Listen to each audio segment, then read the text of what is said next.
Radha Krishna Padan Sahagana Lalita Shivashakhan Vitamscha. Hare Krishna, Krishna Krishna, Hare Hare, Hare Rama, Rama Rama, Hare Hare. So I'll speak in English, obviously, but will someone translate? Is it required for translation? Okay. All right. So I've been asked to speak to you about ashram life. I don't usually speak about that. I used to speak about it a lot. But then I wrote a book called Brahmacari and Krishna Consciousness. I think that was the first book I wrote in English. My first book was in Bengali, actually. Yeah, in Bengali. But the first book I did in English was the Brahmacari book. And then, because so many things I used to say to them about do this, don't do this, but it's pretty much all in that book. One thing I didn't put in the book was don't fiddle with the cartels during the class. Just in Colombo, I was just there, and one man, I saw he had autistic children. One doctor was there, and he said one of the things they do, they're always fixated on their hands. So I see some devotees during the class, it's a common habit, they become very interested in their hands. They don't know what autistic, they got lost on the word autistic. Anyway, the essence of that Brahmacari book is take it seriously. Gambhiraman. Is it? Tiraman is intensely. And seriously? Mukhyaman, we can say. In Tamil there are words sometimes. They have crossed meanings, yeah. Yeah, I guess intensely and seriously are similar. Similar, yeah. Not exactly the same. But some changes, but in Tamil the words are... They're not necessarily the same. Just like in Hindi, sawal means question, and in Tamil it means challenge. Yeah, it's a completely different meaning. As soon as you ask someone a question, it becomes a challenge. Seems like that.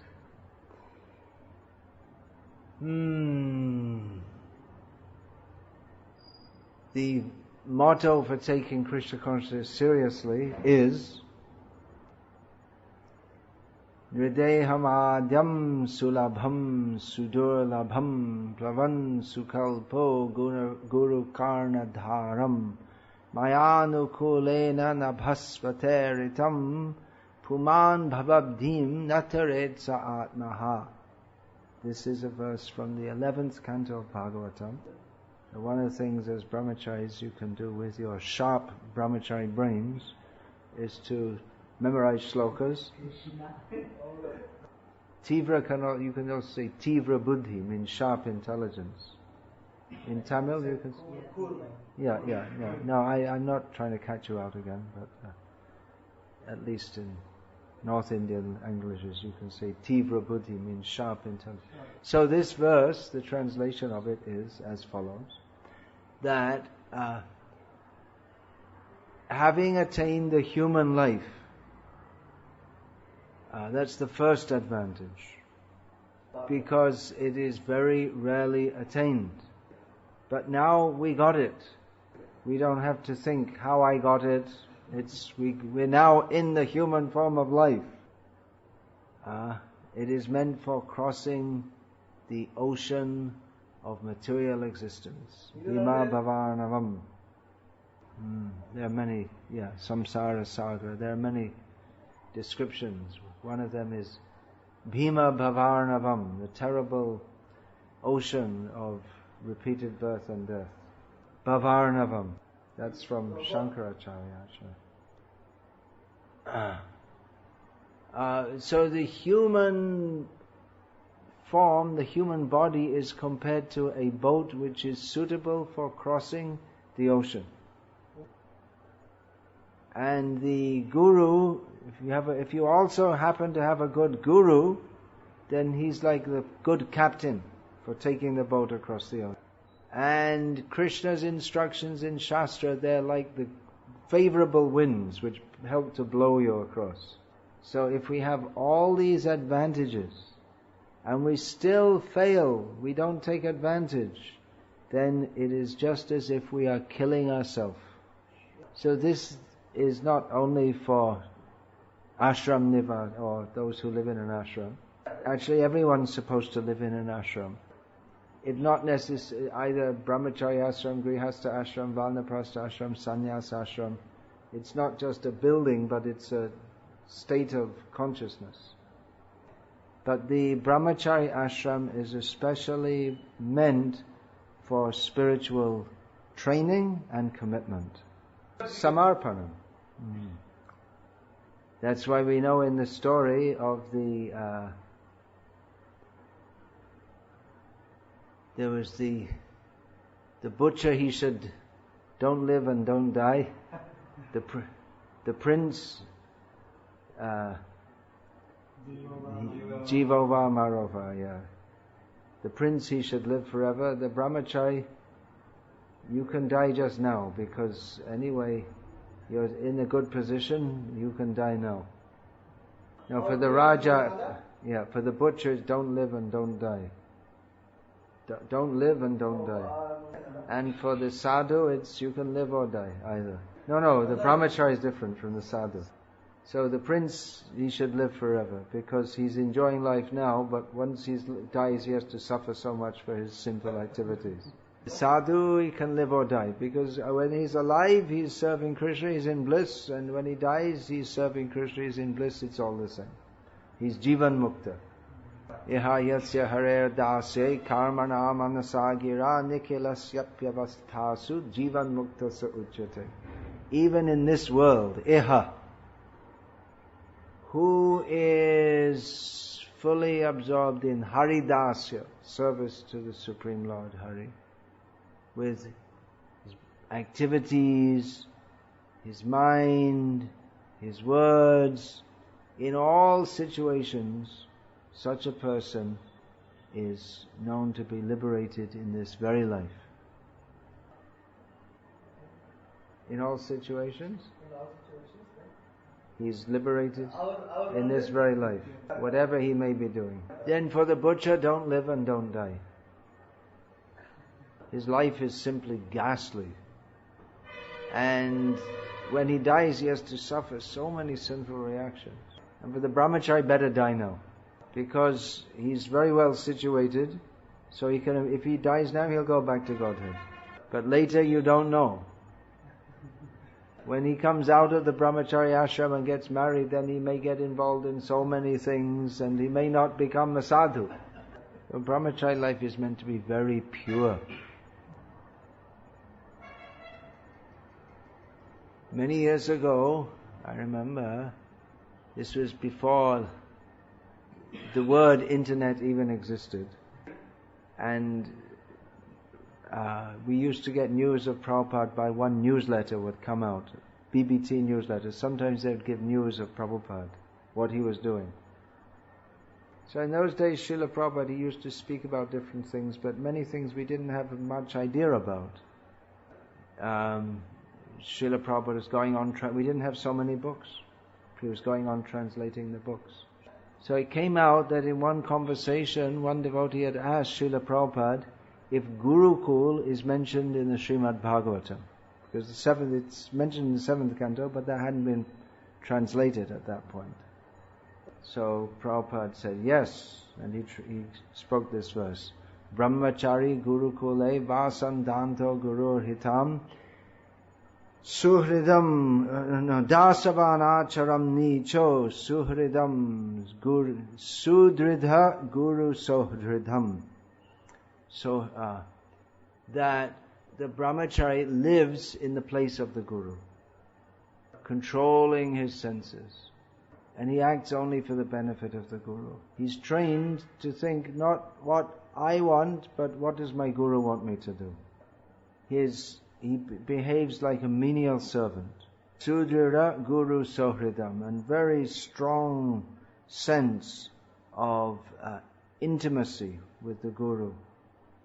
So it's a very pure life, very disciplined life. There's no opportunity for any misbehavior. Later, he may go in the world and then he may have more independence. But as a brahmachari, very disciplined life. So you might not find yourself exactly in that situation nowadays. And the culture has changed so that even though there are gurukuls, but in many of them the discipline is not enforced in the same way. Nowadays, if you try to discipline the children, they'll call it child abuse. But actually, brahmacharis should be very disciplined. And they have to imbibe self-discipline. That's part of my brahmachari book, major part. Freedom comes from discipline. The modern idea is that freedom means no discipline. That's like the freedom of a madman. A madman is free to wander in the street, directing the traffic in his imagination, never bathing. But real freedom means freedom from the pushing of the mind and senses.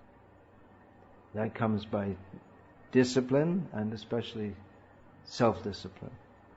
So take advantage of this situation. Read, study, do good sadhana, learn shlokams, and preach Krishna consciousness. Janma satak kari karo para upakar. Make your own life successful in Krishna consciousness and try to benefit others. So I didn't say anything new. I hope you've heard this all before. But it's a reminder. As you hear Prabhupada, sometimes you think he's saying the same thing over and over again. Yeah, we need to hear it again and again.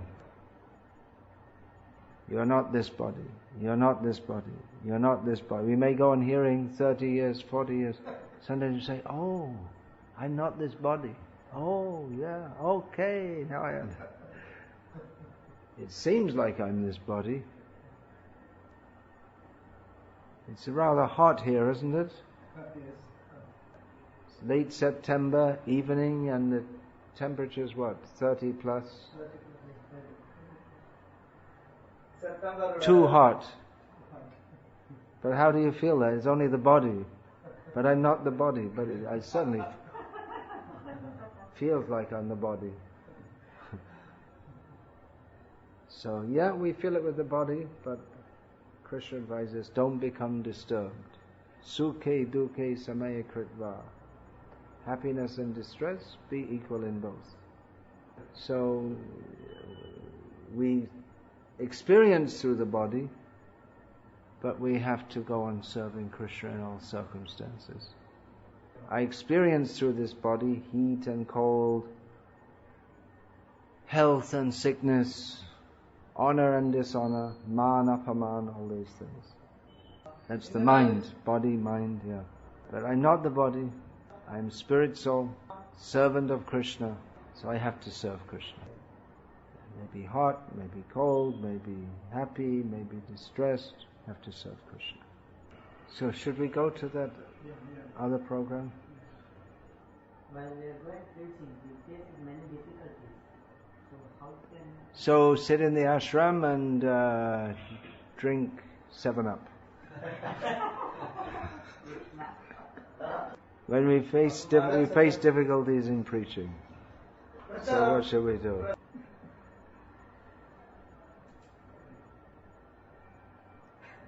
Tomar Shevai Duk Hoi Joto Sheo To Paramashuk, Bhaktivinoda Thakur says.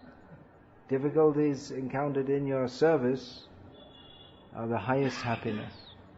Oh, remember Prabhupada.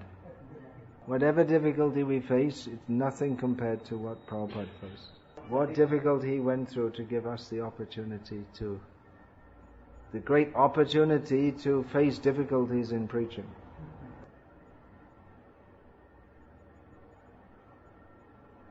He's saying that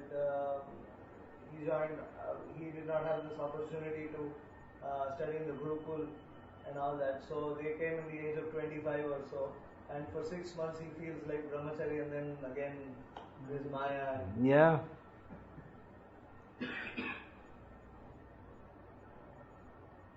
So what are you going to do? You're going to go back and be a Vyabhichari? You choose. You choose. You want to be Brahmachari or Vyabhichari? You might think, well, maybe in the next life I'll have the opportunity to be born and go to the Gurukul. But you're in it now. So take advantage of it. Not only do we have 25 years of bad sanskaras in this life, but we have unlimited sanskaras from unlimited lifetimes. So the only solution is Tivrena Bhakti Yogena, to perform bhakti with a lot of intensity. Be Guru Das, Krishna Das, not Mana Das. Jeev Krishna Das, Abhishas, Korleta or Dukhanai. If one thinks the jiva is the servant of Krishna, you just believe this, all your problems are finished. It's a great process. Chant Hare Krishna. Otherwise you can become a yogi and sit and meditate. But, can you control the mind for 5 seconds? Or you can become a Buddhist meditator. And then you have to sit straight. And if you go a little bit unstraight, they'll come and whack you on the back with a bamboo rod. I think chanting Hare Krishna and taking prasadam is a much better process. Anyway, it's up to you. That he's still making movies. Rajnikant. You can go and watch them if you like. Up to you. But it's a useless waste of your valuable human life. That Buddhism or yoga, even if you become successful in it, then what do you get anyway? You just, at the end of it, there's a big zero. Yeah. What do you get out of it? Nothing. Exactly. So, chant Hare Krishna. At least in your next life, you can go on chanting Hare Krishna. Seems to be a pretty good deal to me. Anyway, up to you. Every jiva is independent.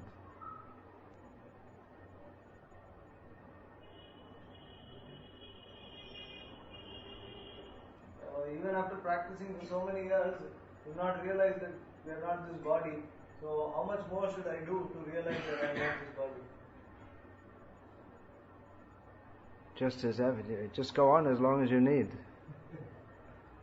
Whatever it takes.